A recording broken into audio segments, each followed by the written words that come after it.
Did you know that nearly 30% of heat loss occurs through badly sealed windows and doors? Well, if you're struggling with drafts or heat loss, then I've got a simple, cheap solution for you. So today on Fix It with Fowler, I'm going to show you how to replace the rubber seals around your door.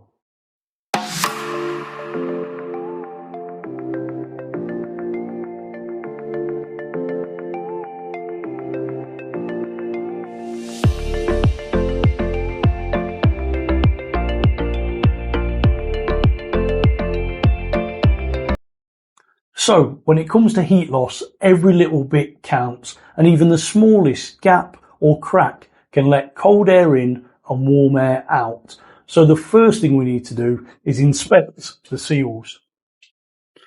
So on my door, I've got seals round the door itself and also round the frame itself.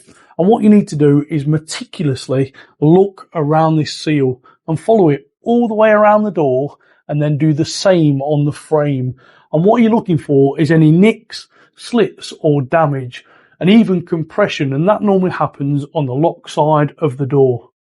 So before you replace these seals, you need to get the correct seals for your door. And the way to do that is to get yourself a sample kit. Now, I got these off Amazon and they come with loads of different profiles, and that way you can match them up to the existing seals within your door or frame.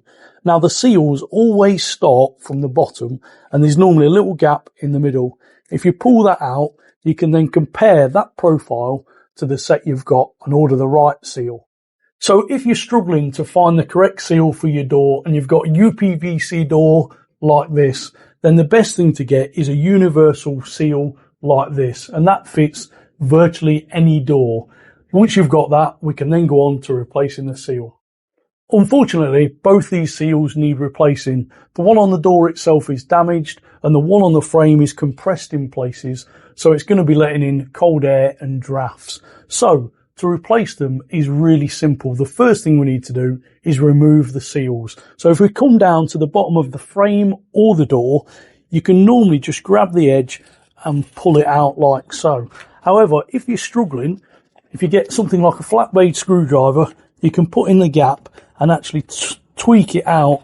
That way, when you pull it out, it should come out nice and easy. So it's exactly the same process on the door itself. You just need to pull it out. Now, if it gets caught or stuck, or these remnants of the seal within the door, again, you can use your flat blade screwdriver and just get that out. So before you install the new seal, you need to clean out this groove all the way around the door and the frame. The best thing to get is a stiff brush and run that up and down. And then to finish off, get yourself some cleaning spray and give that a wipe with a cloth. That way, when you come to put in the new seal, it should go in a lot easier. So now you've got the correct seal for your door. It normally comes coiled up like this. Now this is 20 meters. Now if we take it out and start to install it, what will happen is it will all kink up and coil up, and we don't really want that. So the easiest thing to do is roughly measure it around your door, pull out a length and then pull it to ensure it's straight before you start installing it. Now when you come to install it, the seal itself is off-centered, and what you need is this fatter edge pointing towards the outer edge of the door or frame. So to start the seal, you start roughly in the center of the door. So if you push the seal into place, now you can see how easy that goes in. You literally just work your way along and push it into place. Now, as you go along, it should go in quite easily. When you get to the corners, this is where it becomes difficult. So as you can see in the corner itself, there's an extra wide groove, and that is to allow for this seal to go around the corner. So as you push it in, it may take a little bit of work just to get to sit in that corner itself. Now, I don't think you'll get it perfectly flat, and that is because it's a rubber seal. Now continue to install the seal around the door, taking particular care and attention in the corners. Make sure that the seal is seated correctly and flat all the way around the frame.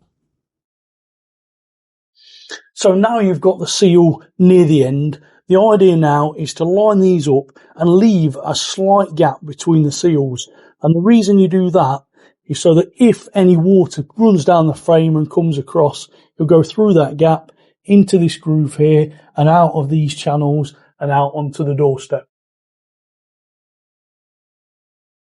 Have you subscribed to my channel? Well, if not, why not? It does not cost a thing. All you need is a Google account, sign into YouTube and hit that subscribe button. And don't forget to hit the notification bell.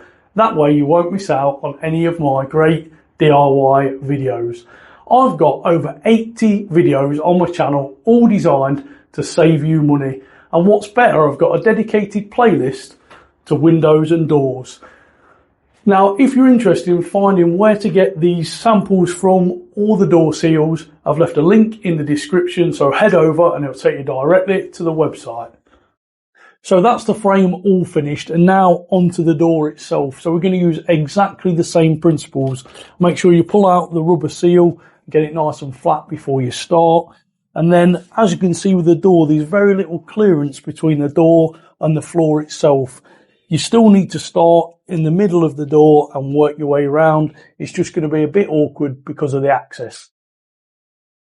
Start the seal in the centre of the door and work your way along to the first corner. Once you get to the corner, again, dress it round the corner like they did on the frame, and then you can work it up the side of the door. Do not pull the seal tight when installing it, as excess tension on the seal can make it liable to splitting. So, to finish the seal itself on the bottom of the door, you use exactly the same principles. Measure the seal off, take your scissors, cut the seal, and then just push that into position, and that should line up perfectly. So now the seals are installed, you should just give them a once over and make sure they're all seated correctly. You've not got any bits that are sticking out, and once you're happy with that, you can function test the door. So really what you want to do is, as you push it shut, you lift your handle and check that it's all seated nicely, and you can run your hand around and check for any cold drafts. There is a little adjustment you can make to the door itself to apply pressure or release pressure on the seals, and I've got a video all about that. So if you head over and have a look at that, that will tell you how to do that. As you can see, installing these door seals is a really straightforward process, and you can immediately start to feel the benefits. You get a warmer home, it's more energy efficient, and you can cut down on your energy bills while reducing your carbon footprint. So the ultimate question, what are you waiting for?